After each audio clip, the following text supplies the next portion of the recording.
ये दुनिया सही है, हर कॉन्टिनेंट का अपना राजा होता है, लेकिन घोंघा एक बेरहम तानाशाह है। वह सभी राजाओं को हराकर दुनिया का राजा बनना चाहता है। अपना सपना पूरा करने के लिए घोंघा शू किंग के इलाके में आता है। घोंघे को आते देख शू किंग उसे सलाम करने ही वाला होता है कि घोंघा जल्दी में उसकी खोपड़ी फाड़ देता है। घोंघा उसका ताज ले लेता है। इस बीच बूढ़ा यांग किंग पत्तों को टेस्ट कर रहा होता है। तभी उसका ताज एक बादल पर गिर जाता है। ताज के लालच में सफेद बादल भी खुद को राजा घोषित कर देता है और एक काला बादल बन जाता है। वह जोरदार बारिश करता है जिससे कद्दू की सिंचाई होती है। कद्दू बारिश का पूरा मजा लेता है।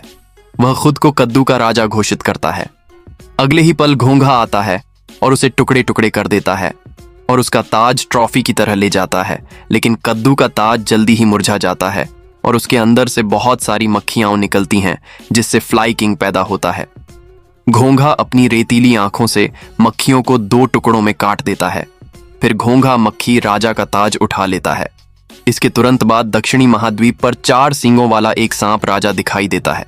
घोंघा दौड़कर उसे लात मारकर भगा देता है। उसके ताज और 2 तलवारों ने उसे एक ही वार में खत्म कर दिया। उसका ताज पालने का भी काम आ सकता था। जैसे ही ली युवांग किनारे पर कूदा, घोंघे ने उसकी बेंत पकड़ ली और उसे पीटना शुरू कर दिया। लेकिन इस बार उसका माल एक साधु केकड़े ने छीन लिया।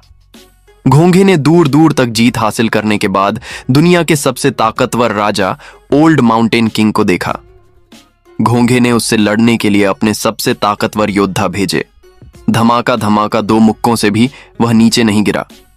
तोप के गोले से भी वह बच नहीं पाया। घोंघा बेसब्र होकर जल्दी से ओल्ड माउंटेन किंग के ताज पर चढ़ गया। वहां एक जंगल था।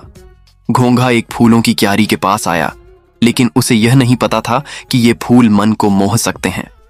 कंट्रोल खोने पर घोंघे ने एक ही वार में अपनी जान दे दी। घोंघे को नरक भेज दिया गया, जहां वे सभी राक्षस इकट्ठा थे जिन्हें उसने एक बार मारा था।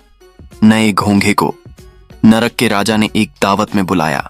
अपना सबसे बड़ा ताज देखकर घोंघा आगे बढ़ा, लेकिन वह पुराने राजा के सामने बहुत कमजोर था।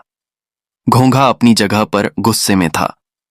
पुराने राजा ने बस ताज फेंक दिया। घोंघे ने आखिरकार अपनी पापी जिंदगी खत्म कर ली।